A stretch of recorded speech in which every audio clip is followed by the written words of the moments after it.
Yan, speaking of Netflix series, I mean, wait lang. Yeah. Bakit hindi mahuli-huli si Bantag and Kiboloy and I don't know, what about Tevez? I mean, because I want to ask you about the ICC. Ang point ko is, kung mga ganito lang level, hindi mahuli-huli, what gives you optimism na we can move on the ICC front? So first, bakit hindi mahuli-huli itong mga Kiboloy, Bantag? I think everyone knows na saan naman sila eh. Protektado ba sila ng ano? What's going on? Oh, okay. Unang-una si Matubato hindi rin naman nila nahuli. 'Di ba? Nung Matibato and Las Cañas, nung panahon ni Duterte, talagang pinahanap niya to. Ang daming tracking tips na sinet sa PNP to run after these people, pero hindi naman nila nahuli. No? So, siguro, we're talking about competence here, di ba? Capacity. Okay, Holes in the net. next. Oo, ngayon dito naman, kina Kimbuloy, kina Bantag, kung may dedicated tracking teams lang, mahuhuli yan. Tapos maglagay ka lang ng reward system. To be fair to the PNP, no, may mga kilala tayong mga magagaling dyan mag-track, pati ISAP, kaya nila yan habulin kung bibigyan talaga ng dedicated tracking teams. It will be costly, pero lalabas yan. Or they can resort to what the Americans did kay Saddam Hussein. Maglagay ka ng exorbitant na reward money, nako. Yung bodyguard niyan mismo ang ano, magmumuso diyan and they will claim it. Ganon yun. So you're saying medyo kulang pa ng konti ng incentive system. I mean, we're thinking some of these fugitives are used to luxurious life. Tinanong natin si Oh, Justice Carpio kasi he's from Davao. Sabi ko, sa tingin mo ba parang ano ba to eh? 'Di ba yung mga ibang fugitive nakatago doon sa gitna. Sabi mukhang ito luxury ang so it's not hard to find this. I'm sure may malaki siyang place yeah. with people No. around. So daming mga May- vulnerabilities pa. may-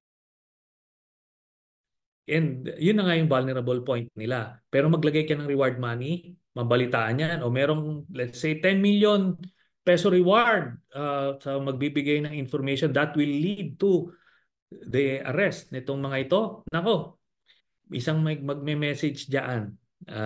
Ipa-process nila, i-filter nila yung mga prank messages and mahuhuli nila yan. Tsaka itong mga to hindi yan nag-off the grid. So even through signal communications, makukuha nila yan. And Senator, now let's talk about the ICC one. I mean, Yeah. I know for a while people were saying ano lang, nagmamarites ka lang, nagmarites tayo in a way because we have been talking about this since last year pa. Mukhang tumama tayo kay De Lima that should be free last year, tama yan. Yung Yeah. investigation, papayagan, tama naman. Lalambot Mm. yung position ng government, check ulit. I mean, obviously they're saying, oh, we may not, we may be okay with the warrants of arrest if they come in. Um, So what gives you confidence June and July? I think my understanding is if you look at the timetable of ICC, dapat within the year. I think everyone knows that. Everyone who's following yung procedures ng ICC despite the confidentiality. But why do you think June and July? Why that time? Why before election? Kasi the reason I'm asking is siguro medyo maging iba yung impact kung warrants of arrest come out in October, November rather than June, July, right? Kasi we're looking at also the midterm elections and the impact it will have in terms of election positioning and all. Kasi alam natin, gagawin ng isang kampo, sabi nila mga biktima sila. Sa kabilang kampo, sabi na, ay mga ano to, mga fugitive to, huwag kayo makipag-alyansa sa mga yan, di ba? Questioning pa siguro yung COMELEC, ano nila, candidacy nila. So, I'm just looking at the timetable here and interesting itong dynamic na to. Okay. Well, first of all, we're just dealing with estimates here. We're not in control of the actual release of the warrant of arrest because only the pretrial chamber can decide on that. So, itong Office of the Prosecutor, what they can do is to file the application for warrant. And historically, it's 30 to 60 days after the application of the warrant bago nilalabas yung warrant. So you just have to extrapolate. No? Kaya yun yung ano natin. Hindi naman ano yan. Kumbaga estimated to kung sasabihin kong June, July tapos biglang lumabas na August. I don't think people will crucify me for missing the target by a month, di I ba? don't think so. I mean, look at yung kabila. ilang months na sinasabi nila may pulboronic video sila, go pa rin sila hanggang ngayon. Sige lang, nagpa-hearing pa, nagmarisa No. Soriano. Pero ang point nito, kung eventually lalabas, pwede mo silang sabihin, oh, meron sila. Pero wala eh. 'Di ba? Ito, if I say, ang estimate nung mga nakakausap natin is June or July, actually nga, nag-move na yan eh, from late May eh. Sabi ko, ano ba ito? Parang paurong na ng paurong. Anyway, Kailan hindi na ba? rin naman nila kontrolado. They're just getting information. Di, if sinabi natin June or July, pero lumabas ng August, palagay ko patatawarin pa rin tayo ng ano na hindi marites yung ano natin. Walang refund doon sa Walang published refund doon. But remember Richard, sabi ko nga, tinatanong lang, bakit daw ako pinapakinggan, irrelevant? Sabi ko, precisely, the media will only talk to you kung hindi ka pa sunog, kung hindi mo pa sila sinusunog, di ba? And every time naman, I'm giving them good information, di ba? Hindi tayo parang natutulog ka lang sa ano, bahay paggising mo, sige nga, sabihin ko nga to. No, we do the due the diligence. Yeah. due diligence, 'di ba? Na meron tayong um process ng pag-collect ng information, meron din tayong process na mag-validate ng information. So we don't just once we get information, we get it out. No, we validate information. Kung A1 yan, yun na yun. Meaning the source historically based on experience ano siya nagbibigay siya ng reliable information Of course. tapos the information itself is believable, 'di ba? Most likely true. So ganun yung intelligence Basta classification. hindi galing ito Yeah. kay Agent Morales, no? It's like, hey, grabe yung back and forth nila ni Jinggoy, ah. Yeah. Basta ako hindi convicted, eh. Grabe doon. Sabi ko, No? I mean, is this the worst Senate? Senator Trillanes, I mean, this is crazy what's happening. Yung Ah, convicted, yung isa, ano. pero ang pinakang ano kasi dito is yung hearing itself. Why was there a hearing to begin with? Na inasabi ko nga, motu proprio, may parang national emergency. Meron kang ano, crisis situation na kailangan i-hear mo na kasi yung regular process might take time at baka magkakaroon ng mabigat na damage sa lipunan. Wala naman eh. Bakit hindi dinaan ni Bato sa regular ano to? Regular process. Mag-vet ka yung vet mo yung witness mo, i-check mo yung documents mo, tignan mo ano ba to, saan ba to hahantong. Then you file the resolution. Then once you file the resolution, you respect the decision of the Senate leadership kung saan dadalhin yan. It doesn't have to be your committee. Ito presidente yung involved, pwedeng pag-aralan muna ng Rules Committee yan. Teka muna, ano ba ito?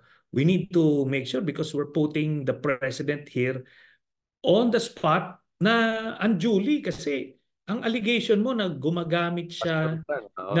ng cocaine 12 years ago. Ano kailan ba yung cut-off natin? Di ba? Si Duterte umamin siya na fentanyl addict siya. Paano ba yun? Di ba? Wait lang, as we speak, si Maharlika meron siyang drug test challenge vlog live ngayon. I mean, these guys, they just Yeah. keep on coming up with a new. But what do you think about the BBM eto sa Jensen next to Manny Ah, Pacquiao siguro? Biglang sumasagot na, di ba? Kasi yun ang concern ko sa kanya, yung sinasabing kuting siya, hindi siya tigre. At sabi niya, ito, ano, professional liar yan eh. Jukebox yan eh. Bibigyan mo ng kayo, ano, kakantayin niya. Don't you think we need to see more of that from BBM? He has to show also he's the man. I mean, it cannot be everyone else, including his wife, coming in. And he has to fight for himself. He has to show who's the man. I agree. And I think itong hearing ni Bato, that was the red line. Parang sobra na yan. Hindi pwede yan. It was an affront kay Bato kasi committee chairman ka, senador ka, pinalusot mo yung relate ko no, in one of my interviews. Sabi ko, kung maalala nyo tong character na yung Bikoy, no, yung Bikoy. Alam nyo, Yes, yes, naalala ko. pinipresent sa amin yan. Ilang vetting yun, ilang interrogation ginawa ko dyan, hindi siya makapasa-pasa eh. Kaya nga hindi ko nilabas sa Senado yan. Hindi ko nilabas. Kasi may problema. Sinabit ko yung mga dokumento, sinabit niya. Sige, i-check nyo yan. Di ba? Pero yung mga nakuha ko naman na iba yung sa bank accounts ni Duterte that showed na kurakot si Duterte. Na-validate yun. Na-validate ng ombudsman. Kaso, wina-whitewash nila nung time na yun. Kung there should be at Oh, least SOP. some spade work sa validation of vetting. Hindi pwedeng marinig mo dito kay Maharlika, hihiring mo kagad? Paano yan? Di ba? When will you stop?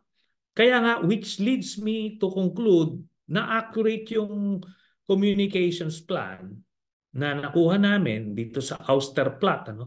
Hindi lang destabilization, kung hindi ouster na part itong committee hearing ni Bato, siya yung mag-agitate, supposed to be, ang plano nila, Pa-impeach palabasin siya sa, na sa June. Ganun. palabasin na cocaine user si and that is supposed to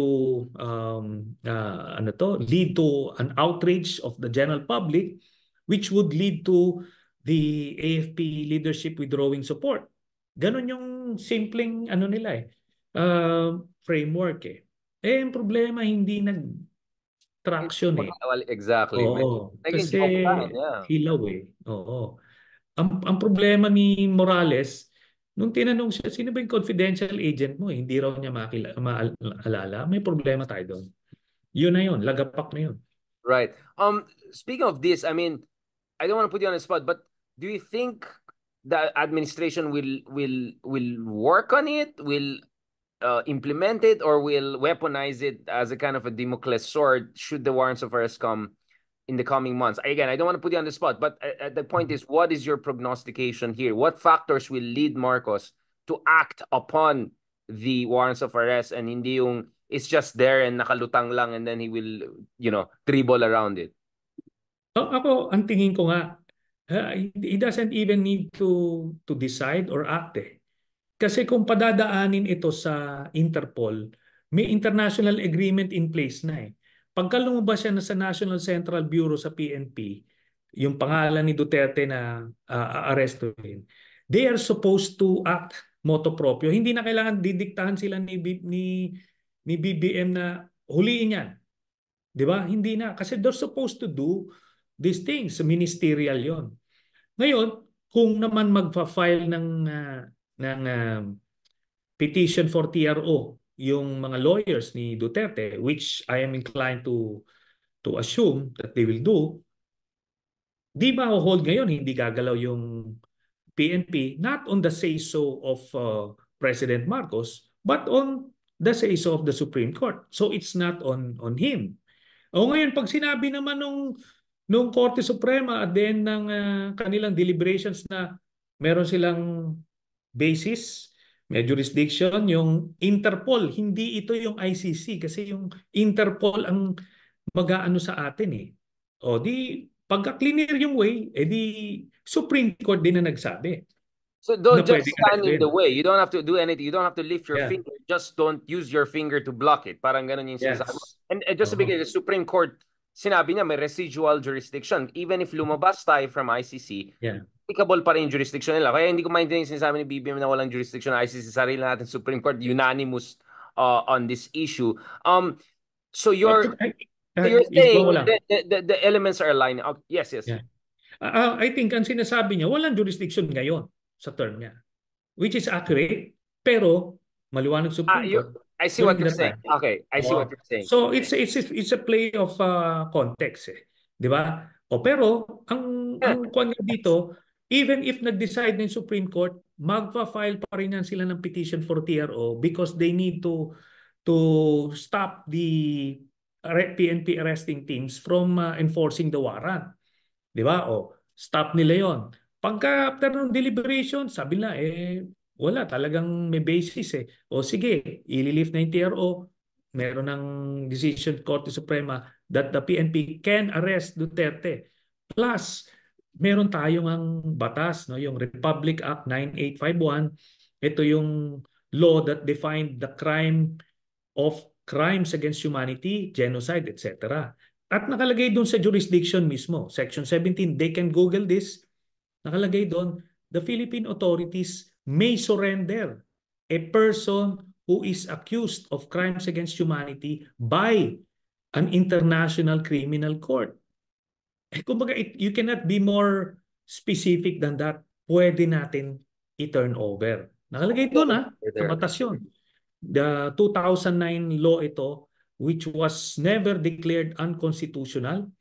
So, yun na yun. They can use that as a basis actually. And I believe it's part of the legal brief that DOJ has submitted to the president. Senator Trias, we're going to the last part of this episode. I want to talk about a little bit about opposition, but just before that, isingit ko lang to.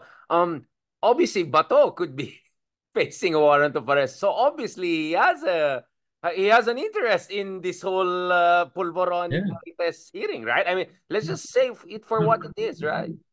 May ano talaga. Meron silang interest. In this case, survival mode sila. They have to do this and they hope na ano ito, mag-work, no? Para makupo si Sara, ano sila